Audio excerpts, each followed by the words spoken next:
They sold her like cattle, not for gold or grain, but because her womb had failed to flower. And what good was a pretty face if it couldn't produce sons? Please! Mabel's voice cracked as her father shoved her forward, sending her stumbling into the center of the dusty market square. Men laughed, women whispered, children peeked from behind skirts, eyes wide with pity and curiosity. The wind carried the stench of manure and burning hay, but no scent stung deeper than the shame crawling across Mabel's skin. Her father, once a proud cattle broker, now just a broken man drunk on debts, turned to the crowd. "Half the price of a steer," he shouted. "She cooks, she sews, and she keeps quiet. Any man with coin can take her tonight." Mabel's cheeks burned, not from the sun, but from memory, of her wedding dress ripped apart, of her wrists bruised from being dragged out of her husband's house like some criminal. 2 years. She had tried everything. Prayers, herbs, hope. Still, no child. Her husband remarried a younger girl, cunning and loud, who kissed her mother-in-law's hands and boasted she'd birth 5 sons if the Lord allowed.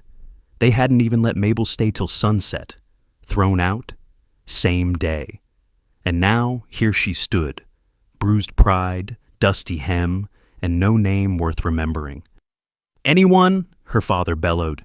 "She's 22, still got her teeth, just busted inside." Silence, heavy and long, then bootsteps, slow, heavy, measured. The crowd parted. A man stepped forward, tall, broad-shouldered, shirt stained with sap and sawdust, face shadowed beneath a wide-brimmed hat. He didn't speak, just pulled a leather pouch from his coat and let it drop onto the table. Coins clinked, no bargaining, no words. Only the sound of judgment dying. Mabel's father raised an eyebrow. "You sure? She don't come with a refund." The man, Silas, looked at Mabel. One long look, not cruel, not curious, just tired. Then turned back to her father. "She won't be judged anymore." That was all. He turned and walked away, not checking if she followed. Her father gave her a shove. "Go on then. You're his now." She clutched her satchel, light as her hope. Inside, an old pair of shoes and a locket with her mother's fading face, and followed him into the dust. Outside the blacksmith's, a mule-drawn cart waited. Silas didn't help her up, didn't speak, just handed her a canteen. Long ride. The water tasted like tin and silence. They traveled for hours, prairie stretching endlessly, grass bent low, like old men in prayer. He didn't wear a ring. His hand bore only scars and splinters. Not old, maybe 30, maybe less. "Why?" she asked, barely a whisper. "Why did you take me?" Silas didn't look at her. 4 kids, no mother, no time to find one the polite way. "So I'm a governess?" she asked. "No." He finally met her eyes. "Just someone, not cruel. That's enough." By the time they reached his land, the sky had turned violet. The cabin stood half-sunk in a grove of pine and cottonwood, lopsided, weather-beaten, real. Chickens scattered as the cart rolled in. 3 boys and 1 girl peered from behind a curtain, their eyes wide and wary. "This is Miss Mabel," Silas said flatly. "She'll be staying." The youngest, barely 3, waddled over and wrapped around his leg. Silas lifted him with one arm and opened the cabin door with the other. "Room's upstairs. Warm water in the bucket." She climbed the stairs, legs trembling. The bed was narrow, the room sparse, the window looking out onto frostbitten fields. And for the first time in weeks, Mabel wept. Quietly, without fear. No one asked why she was broken. No one demanded she fix it. The cabin smelled of pine resin, old bread, and muddy socks. There was no front door, only a blanket tacked up to keep the wind out. The children were wild as cubs. The oldest, Josiah, narrowed his eyes in constant challenge. Eli, the second, was loud and always hungry. Hannah, the only girl, clung to Silas's leg like moss. And little Benji. He followed Mabel's shadow more than her words. Mabel burned the first pot of beans, wept over ruined bread, stitched torn socks with fingers too stiff from weeks of survival. She barely spoke, her voice too fragile. Then one afternoon, The stew slipped from her hands, splashing across the floor with a crash. The children froze. Even the hens outside squawked. Silas walked in, squatted down, picked up the pot. It's only stew. No slap, no shout. Just silence. That night, she sat on the porch and failed not to cry. Again. Later, she tucked the children into bed. Benji coughed. Hannah whimpered. Mabel hummed a lullaby she barely remembered, her voice shaking like a dying flame. And then the storm hit. Wind howled, trees bent. Hannah burned with fever. Silas, who could split trees with an axe, stood frozen, helpless. But Mabel moved, boiled willow bark, crushed mint, bathed the girl's burning skin in silence and prayer. She did not sleep, not once. By dawn, the fever broke.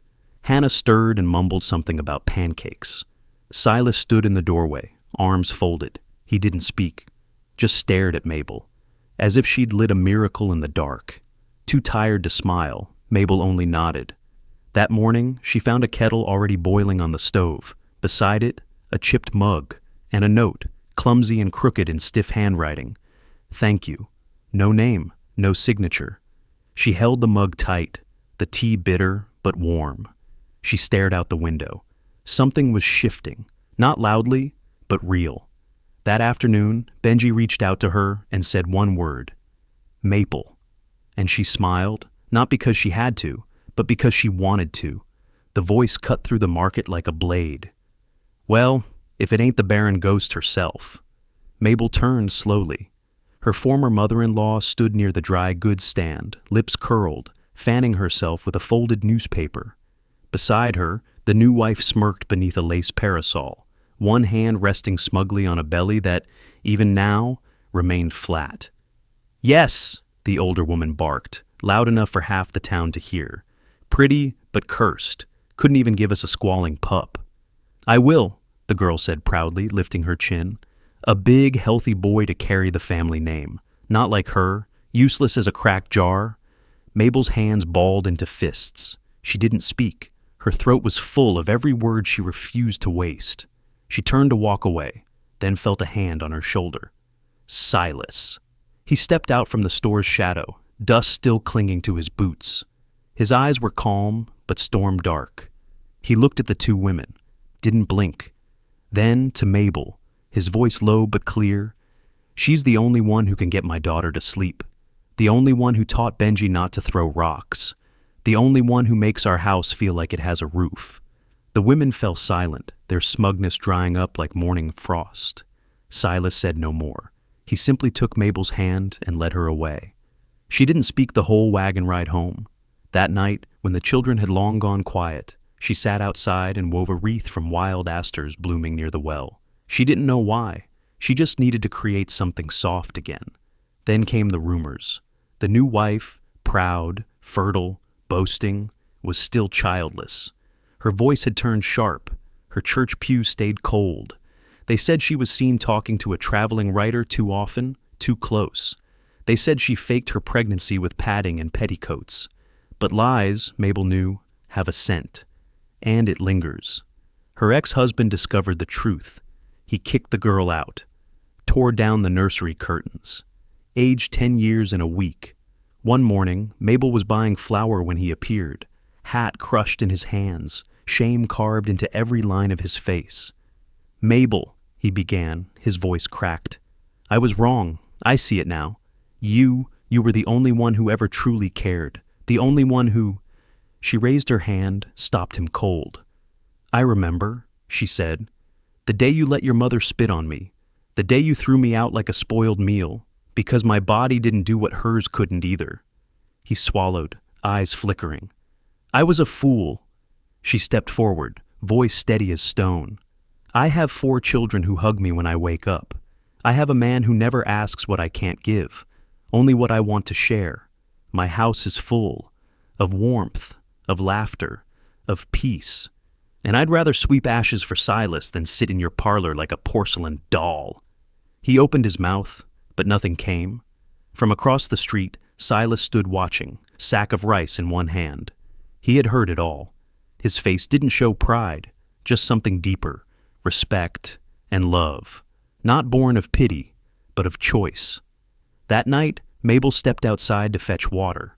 The sky above was ash orange, dusk settling slow. She didn't see him at first, Jed, the half-drunk trapper from down the ridge, leaning on the fence. "Well, well," he slurred. "Pretty little mule Silas dragged home from the market. Thought you was Barren, but heard you been raising kids just fine." Mabel stiffened. "It's late, Jed. Go home." He chuckled, pushing off the post. "Just wanted a look. Silas keeps you locked up tighter than a coin purse." She turned. He moved, too fast. His hand grabbed her wrist, rough and unwashed. "Come on now," he breathed, reeking of sweat and whiskey. "You owe us a little smile after all that gossip." Before she could scream, a shadow crashed from the barn. Silas. One punch, clean, brutal, sent Jed to the dirt like a broken sack. Silence fell. Even the wind held its breath. Silas stood over him, chest heaving, blood trickling from his knuckles. But he didn't look at Jed. He looked at her. "You all right?" His voice, low, controlled. She nodded, eyes glassy, hands trembling. "I'm sorry," she whispered, though she didn't know why. He stepped closer, pulled the red kerchief from his neck. Gently, he wrapped it around her wrist. "No one touches you," he said. "Not unless I say." Final. Then he looked at his own hand, bruised, bleeding, and muttered, "Damn fool," more to himself than her. Inside, Mabel washed his wounds. She used boiled water and muslin. The room was quiet, full of something unspoken. "You didn't have to," she said softly. "He would have left. He shouldn't have grabbed you." His voice was soft now. She dabbed gently. "Still, you don't even like fighting. I like less the idea of someone hurting you." She blinked, breath catching. "I cried," she admitted, "but not from fear, because no one's ever stood up for me before." He didn't answer, just looked at her like she was something fragile, but not breakable, something worth defending. When she finished, he flexed his fingers. "Thank you," she whispered. Silas shrugged. "I don't want to live in a world where men like him think they can talk to you that way." She smiled, small, grateful. Her wrist ached, but her heart, for the first time in years, felt held, not owned, held. That frost-lined morning, Mabel was kneading dough when a child's scream split the air. She dropped the bowl, flour exploding, and ran barefoot across the yard. Silas's youngest, Caleb, was curled near the woodpile, leg twisted, the axe lying nearby, blade streaked red. "Oh God," she whispered. Silas was already there, lifting the boy carefully. "Boil water," he ordered. "Bring the bandages." She ran. Her hands were clumsy, shaking. When she returned, the boy was on the table, his pants slit open, blood flowing fast. Her hands pressed down, desperate. "I know, baby," she whispered. "I know it hurts. Just hold on." Tears fell. Her fingers were slick with blood. She tied every knot like a prayer. Then, a tiny voice through clenched teeth. "Don't cry, Mama." She froze. The word hung in the warm air. Caleb looked up at her, lips trembling. "You make the best biscuits. You sing soft, like my real mama used to." Mabel cupped his cheek. Tears streamed freely now. Later, the boy rested, leg bandaged, breath even. The other children sat nearby. One gave her a blanket. Another, a carved toy horse. "You're staying," said Hannah, the serious one. "Does that mean you're our mama now?" Mabel couldn't speak. She nodded. That night, they called her Mama, not because they were told to, but because they wanted to. And Silas watched, the way she held their hands, the way she braided hair, the way her eyes glowed when someone whispered her name. Later, under the stars, he stepped onto the porch. She sat there alone. "I ain't much of a talker," he said. "You say enough," she replied. He looked down. "When I put money down that day, I thought I was giving you an escape. I never thought I had a right to keep you." She turned, heart pounding. "I figured you'd leave once you had your footing. And if that's what you want," he swallowed, "I won't stop you." She stared at him, not from fear, but from something deeper. "I used to think love meant being chosen first," she said, "but I've learned real love is being chosen after they know who you are." He looked like he'd forgotten how to breathe. "If you're not sending me away," she said softly, "then I'm not going." The porch creaked as she stepped toward him. She took his calloused hand. "I may not have made these children," she said. They had turned her into something she never meant to become, hard, cautious, and silent. But Silas had let her be that without asking her to change, without expecting her to give. And now, as she looked at him across the room, something shifted. He didn't look at her with guilt, or hunger, or regret. He looked at her like a man witnessing grace. "I just wanted you safe," he murmured. Her voice barely trembled as she answered.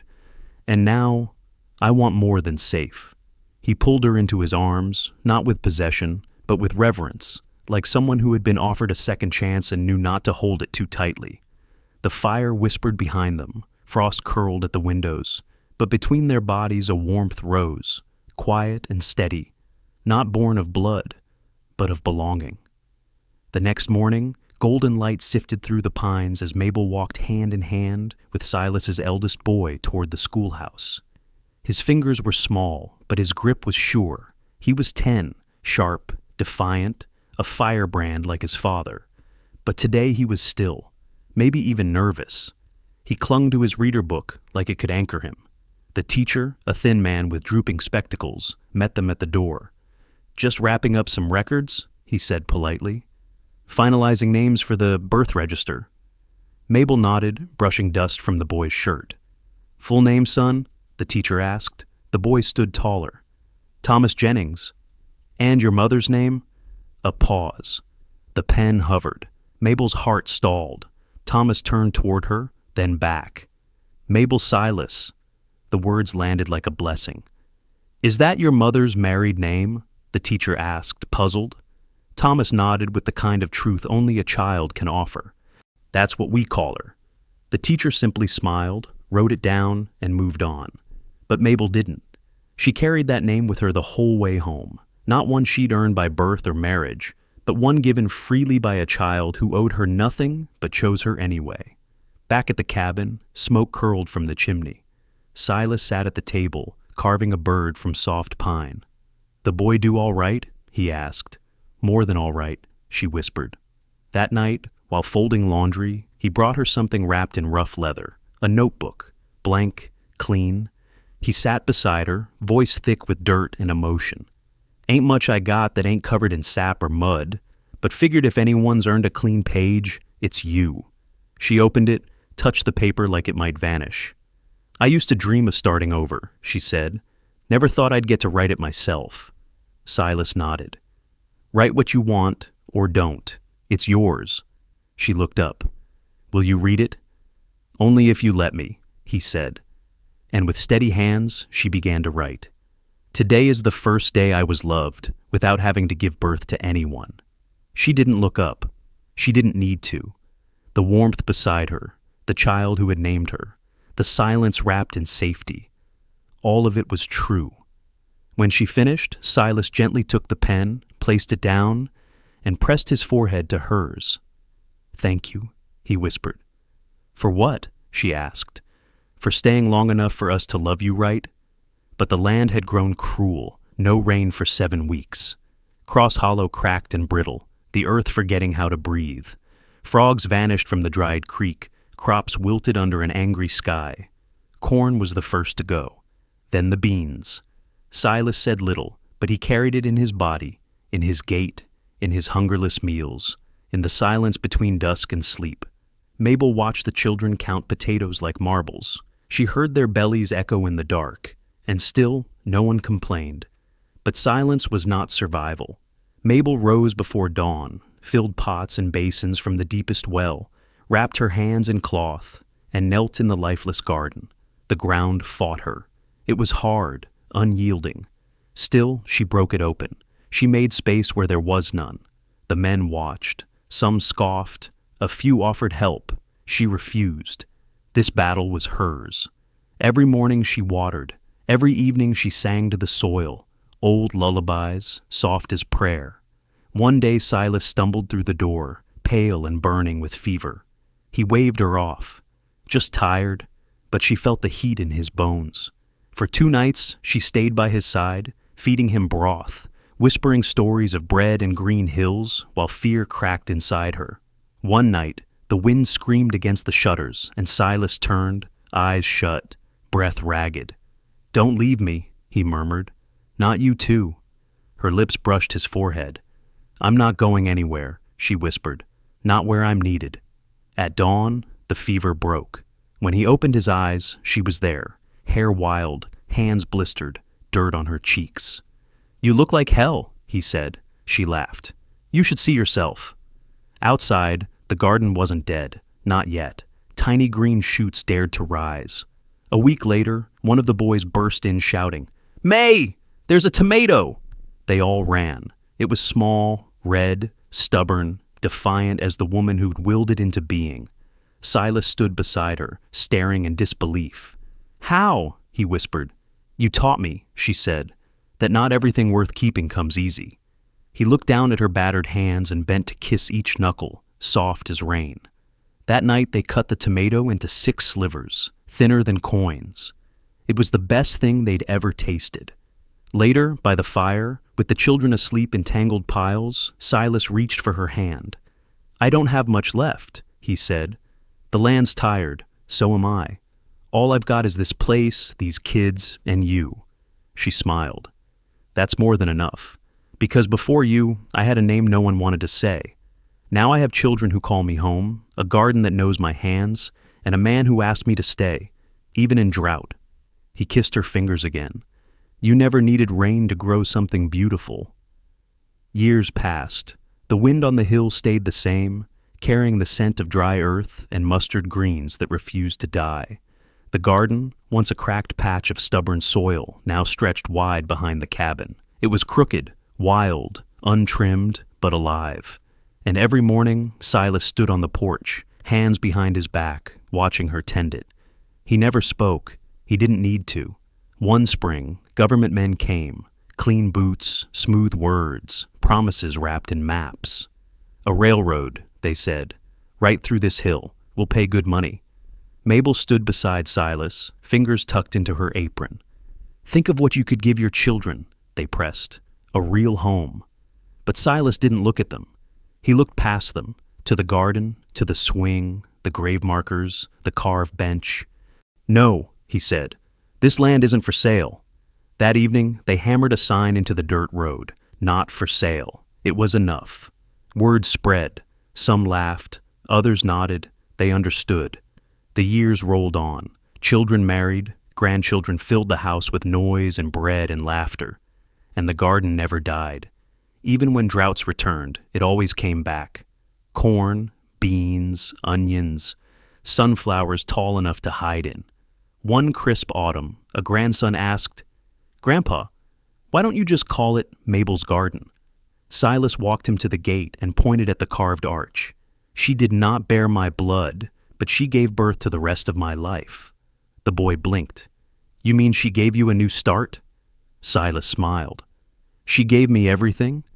When Mabel passed, they buried her beneath the old oak tree, the one where she had once hung wind chimes. On the stone, Silas carved a single line. Here grew everything she was never given, and all that she gave anyway. Every morning after, he sat by her grave, until one day he didn't. They buried him beside her, under the whispering tree. The garden never stopped. Long after the railroad bent around the hill, long after the suits forgot the path, travelers still passed that old wooden sign, "Not for sale," because some places remember. Some hills bloom only for those who stayed. And sometimes love isn't loud. It just grows and never leaves.